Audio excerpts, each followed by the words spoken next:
ಮನೆ 12:30 ಏನು ಹಂಗೆ ಸ್ವಲ್ಪ ಕೆಲಸ ಇತ್ತು. ನಾನು ನಮ್ಮಮ್ಮ ಹೋಗ್ತಾಯಿದ್ದೆ, ಹಂಗೆ ವ್ಲಾಗ್ ಮಾಡೋಣ ಅಂತ ಮಾಡ್ತಾಯಿದ್ದೀನಿ. ಟ್ರಿಬಲ್ ರೈಡ್ ಇಲ್ಲಪ್ಪ ಬುಕ್ ಮಾಡ್ತಾರೆ. ನಾನು ಏನಕ್ಕೆಲ್ಲ ಹಂಗೆ ನೋಡ್ತಾರೆ ಅಂದ್ಕೊಂಡೆ. ಇಲ್ಲೆಲ್ಲ ಪಾಠ ಮೇಲೆ ನಮ್ಮ ಅಣ್ಣವರು ಆ ಕಡೆ ಈ ಕಡೆ 4 ಸಿಂಹ ಅನ್ನ ಹಾಕಿಸ್ತಾನೆ. ಬೆಳಗ್ಗೆ ಮುದ್ದೆ ಹೊಡೆದಿರ್ಬೇಕು ಅದಕ್ಕೆ. ನಿಮ್ಮ ಅಮ್ಮನ ಪಿಂಡ.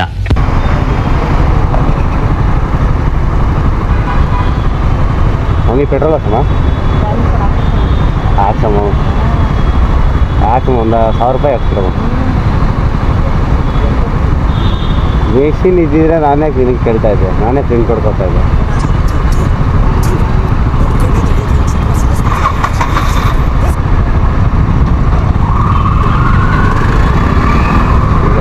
ಅದೇ ಜಾಕ್ ಆಗ್ತಾ ಇದ್ದಾರೆ ನಾನೇ ಅಷ್ಟೇ ಇದೆಲ್ಲಿಂದ ಬಂದಿದೆ ನೀರು. ಸೊ ಬಾಯ್ಸ್, ನಾನು ಡೈಲಿ ಲಾಕ್ ಮಾಡೋಣ ಅಂತ ಇದ್ದೀನಿ.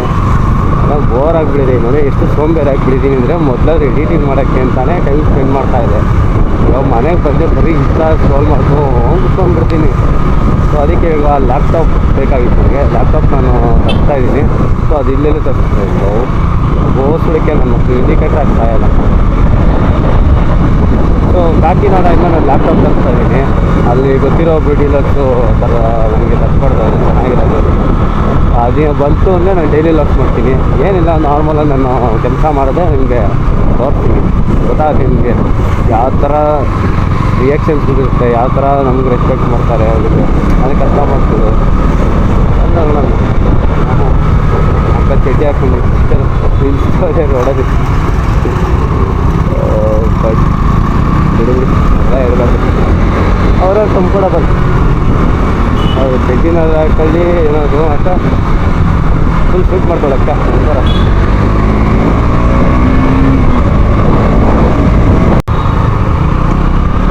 ಸೈಡ್ಗೆ ಮಾತಾಡೋ. ಓಡಿಸ್ಕೊಂಡು ಹೋಗ್ಬೇಕಾರೆ ಕಾಲಲ್ಲಿ ಬ್ರೇಕ್ ತುಳಿಬೇಕು, ಆಯ್ತಾ? ಕಾಲಲ್ಲಿ ಬ್ರೇಕ್ ತುಳಿದು ಕೈಯಲ್ಲಿ ಕ್ಲಚ್ ಹಿಡಿಬೇಕು. ಬಾಡಿ ನನ್ನ ಮಗ ಹೆಲ್ಮೆಟ್ ಹಾಕಿಲ್ಲ, ಮತ್ತೆ ತಲೆ ಮಿಲ್ಸ್ತೈತೆ.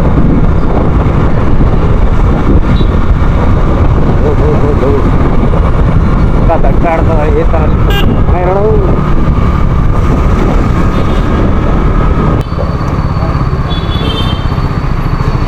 ಮಮ್ಮಿ ಜಂಪ್ ಏನು ಮಾಡ್ತೀಯ ನೋಡು.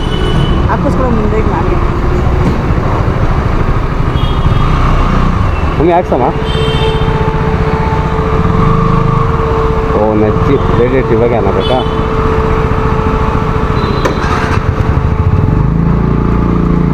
ಅಣ್ಣ 150 150 ಹಾಂ 100 rupees ಕೊಡು.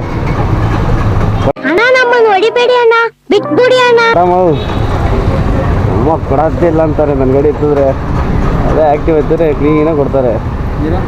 ಯಾಕಣ್ಣ ಮಮ್ಮಿ ಗ್ಲೌಸ್ ಎಲ್ಲ ಹೋಗೈತೆ ಹೊಸ ಮಮ್ಮಿ 2000 ರೂಪಾಯಿ ಅಷ್ಟೇ. ಇದೆಲ್ಲ ಬೇಡ, ಇದೆಲ್ಲ ಲೋಕಲ್ ನೋಡಿ, 1 ವರ್ಷಕ್ಕೆಲ್ಲ ಹೋಗ್ಬಿಡ್ತು. ಆ್ಯಕ್ಸಿಡೆಂಟ್ ಕೊಡ್ತು ಹೀಗೆ ಹೀಗೆ ಜಾಗ ಆಗ್ತಾರೆ, ಕೊಡ್ತಾರೆ ಬಿಡ್ತಾರೆ, ಕೇಳೋದು ಬಿಡ್ತಾರೆ.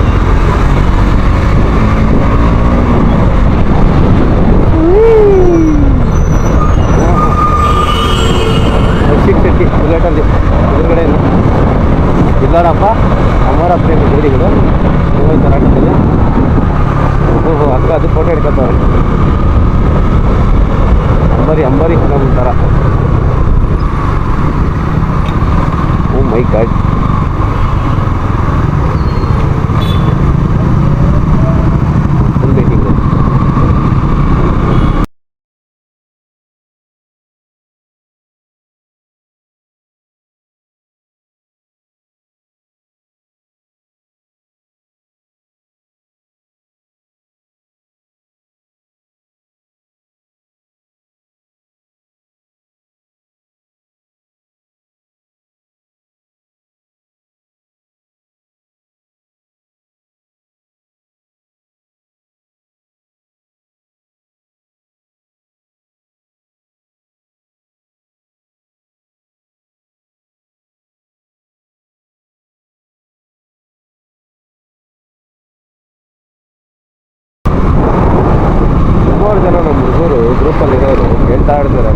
ಗಾಡಿ ತೊಗೊಂಡು ಎಷ್ಟು ದಿವಸ ಆಯಿತು, ನನ್ನ ಗಾಡಿ ತೊಗೊಂಡು 2 ಇಯರ್ಸ್ ಆಯಿತು. ಮೇಂಟೆನೆನ್ಸ್ ಚೆನ್ನಾಗಿ ಮಾಡ್ತೀನಿ ಅಂತ ಅರ್ಥ, ನಾನು ಯಾರಿಗೂ ಕೊಡಲ್ಲ ಗಾಡಿ, ಬರೀ ನಮ್ಮ ಹುಡುಗರಿಗಷ್ಟೇ ನಾನು ಕೊಡೋದು. ಅದೇ ಕೊಟ್ಬೇಡಿ ಅಂತ ಹೇಳ್ತಲ್ಲ, ಗಾಡಿನ ಕೊಡೋಕ್ಕಿಂತ ಮುಂಚೆ ಯೋಚನೆ ಮಾಡ್ತಾರೆ. ಯಾಕಂದರೆ ಅವ್ರಿಗೆ ಅದ್ರ ಬಗ್ಗೆ ಗೊತ್ತಿರಬೇಕು ಮೀಟಿಂಗ್ ಆಗಿ. ಇವಾಗ ಏನೇ ಆಯಿತು ಅಂದರೂ ಗೊತ್ತಿಲ್ಲದೆ ಒಂಥರ, ಈಗ ಎಕ್ಸಾಂಪಲ್ ತೊಗೊಳ್ಳಿ, ನನಗೆ ECU ಪ್ರಾಬ್ಲಮ್ ಅಂತ ಬರ್ತಾಯಿದೆ. ನನಗೆ ಗೊತ್ತದು ಯಾಕೆ ಬರ್ತಾರೆ, ಯಾಕೆ ನನ್ನ ಬ್ಯಾಕ್ ಇದು ಲೈಟ್ ತೆಗ್ದಿದ್ದೀನಿ, ಡೇ ಲೈಟ್, ಅದೇ ನಂಬರ್ ಪ್ಲೇಟ್ ಬರ್ತದೆ ಆ ಲೈಟ್ ತೆಗ್ದಿದ್ದೀನಿ, ಅದಕ್ಕೆ ECU ಪ್ರಾಬ್ಲಮ್ ಅಂತ ಅವಾಗ ಬರುತ್ತೆ. ನಾನು ಅದನ್ನೇ ಆಗೋ ಬೇರೆ ಬಿಟ್ಟಿರ್ತೀನಿ, ಅವ್ರಿಗೆ ಗೊತ್ತಿರಲ್ಲ ಅದ್ರ ಬಗ್ಗೆ, ಸುಮ್ಮನೆ ಹೊಡಿಸ್ತಾ ಇರ್ತಾರೆ. ಅದು ಆ ಪ್ರಾಬ್ಲಮ್ ಇರೋಲ್ಲ, ಬೇರೆ ಏನೋ ಬಂದಿರುತ್ತೆ. ಅವಾಗೇನು ಮಾಡ್ತೀವಿ, ಅವಾಗ ಅವ್ರಿಗೆ ಗೊತ್ತಿರಲ್ಲ ಅದು. ಇವಾಗ ನಮ್ಮ ಗಾಡಿ ಇದೆ, ನಮ್ಗೆ ಗೊತ್ತಿರುತ್ತೆ ಎಲ್ಲ. ನೋಡಿ ಇವಾಗ ಎಷ್ಟು ಕ್ಲೀನಾಗಿ ಕೊಟ್ಟಿದ್ದೀನಿ ಗಾಡಿ, ಇವಾಗ ಬರ್ತದೆ ಎಷ್ಟಾಗಿರೋದು ಅಷ್ಟೇ ಇರಲ್ಲ. ಗಾಡಿನ ಯಾವತ್ತೂ ಅಷ್ಟೇ ಕ್ಲೀನಾಗಿ ಇಟ್ಕೊಳ್ಳಿ. ಯಾಕಂದರೆ ನಾವು ತೊಗೊಳ್ಳೋದು ಎಂದಕ್ಕೆ ಅಂದರೆ ಒಂದು ಡ್ರೀಮಾಗಿ ಇಟ್ಕೊಂಡು ತೊಗೊತೀವಿ.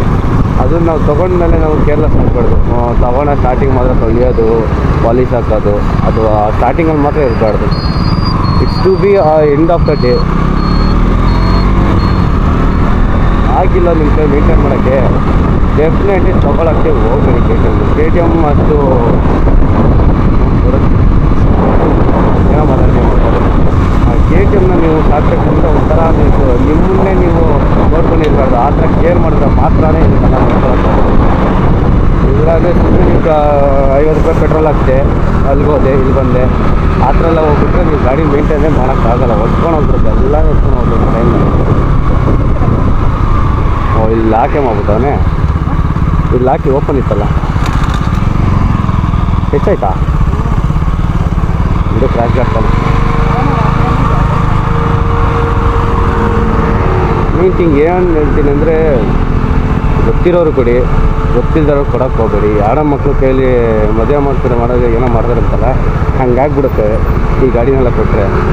ನಾನು ನಮ್ಮ ಹುಡುಗರು 4 ಜನ ಕೊಡ್ತೀನಿ ಅಷ್ಟೇ. ಯಾಕಂದರೆ ಅವರು ಈ ಥರ ಬೈಕ್ ಇಕ್ಕಿ ಇವತ್ತು ಅದಕ್ಕಿಂತ ದೊಡ್ಡ ಬೈಕ್ ಇಟ್ಕೊಂಡಿರೋರೆ.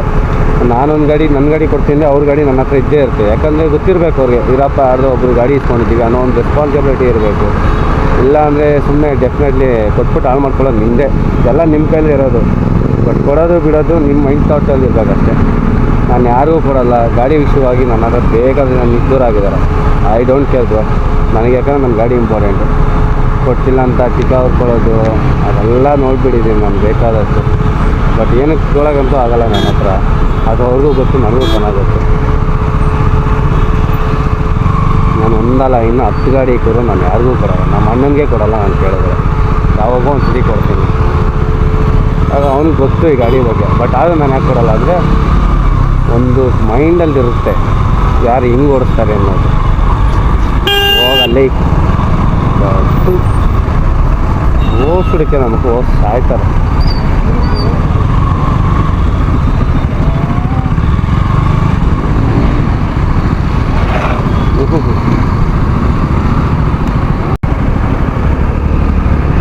ಪೊಲೀಸರು ಫೋನ್ನ ಕಿವಿಲಿಕ್ಕೋ ಮಾತಾಡ್ತಾರೆ, ನಿಮ್ಗೆ ಕಾನೂನು ನಮ್ಗೆ ಹೇಳ್ತಾರಲ್ಲ. ಅವ್ರುಗಳೇ ಮಾಡೋ ತಪ್ಪನ್ನ ಅವ್ರು ಒಪ್ಕೊಳ್ಳೋದ. ನಮ್ಮ ಇಂಡಿಯಾ ಯಾವಾಗ ಬದಲಾಗುತ್ತೋ, ಅದು ಈ ಕಾಲಕ್ಕೆ ಯಾವತ್ತೋ ನಮ್ಮ ಮಕ್ಳ ಕಾಲಕ್ಕೆ ಆಯ್ತದೋ ಒಂದು ಗೊತ್ತಿಲ್ಲ. ಏನು ಗೊತ್ತಾ, ರೂಲ್ಸ್ ಯಾವ ಥರ ಇರಬೇಕು ಅಂದರೆ ದುಬೈಲೆಲ್ಲ ಇದೆ ಕನ್ನಡಗಳು, ಆ ಥರ ಇರಬೇಕು ಈಗ ಮಕ್ಕಳಿಗೆ. ಅವಾಗ ನೋಡಪ್ಪ ಕರೆಕ್ಟಾಗಿರುತ್ತೆ. ಎಲ್ಲದ ಕಸ ಹಾಕೋದು ಏನೇನು ಮಾಡ್ತಾರೆ ಅವರು ಹೇಳ್ತಾ ಹೋದರೆ ಇವತ್ತೆಲ್ಲ ಹೇಳ್ಬೋದು, ಅಷ್ಟು ಇರ್ತವೆ. A few moments later. ಅಜ್ಜಿ ಸೈಕಲ್ ರೈಡಿಂಗ್ ಸೀಟ್ ಮೇಲೆ ಕುಂತೀರಾ, ತಲೆ ಮೇಲೆ ಕುತ್ಕೊಂಡಿದ್ದೆ. ಮಾಮ ಇವಾಗ ಎದ್ದು ಬಂದರು ಮಾಮ.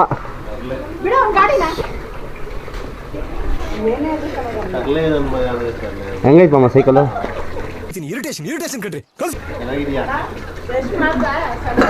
ಫುಲ್ಲು ನಿದ್ದೆ ಮಾಡಿ ಎದ್ಬಿಟ್ಟವ್ರೆ. ಅಯ್ಯೋ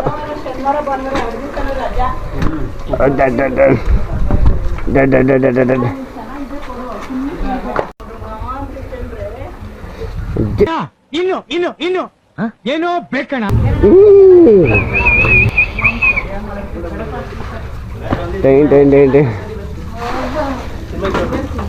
ಚಿನ್ಮಯ್ ಸೈಕಲ್ ಎತ್ಕೊಂಡು ಹೋಗ್ತೀನಿ.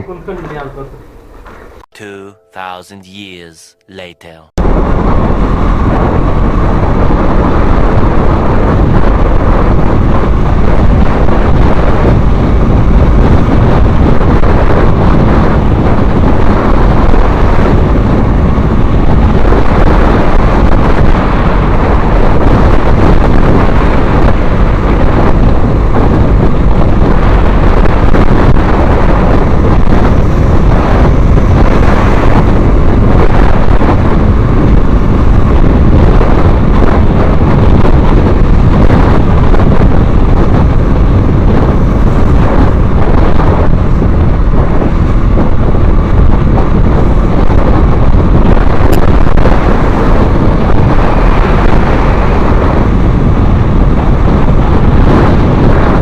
ಕರೆಕ್ಟಾಗಿ ಹೇಳ್ತೀನಿ. ಲೈಕ್ ಮಾಡಿ, ಕಮೆಂಟ್ ಮಾಡಿ, ಶೇರ್ ಮಾಡಿ, ಆಮೇಲೆ ಗಂಟೆನ ದಣ ದಣ ದಣ ದಣ ಹೊಡೀರಿ.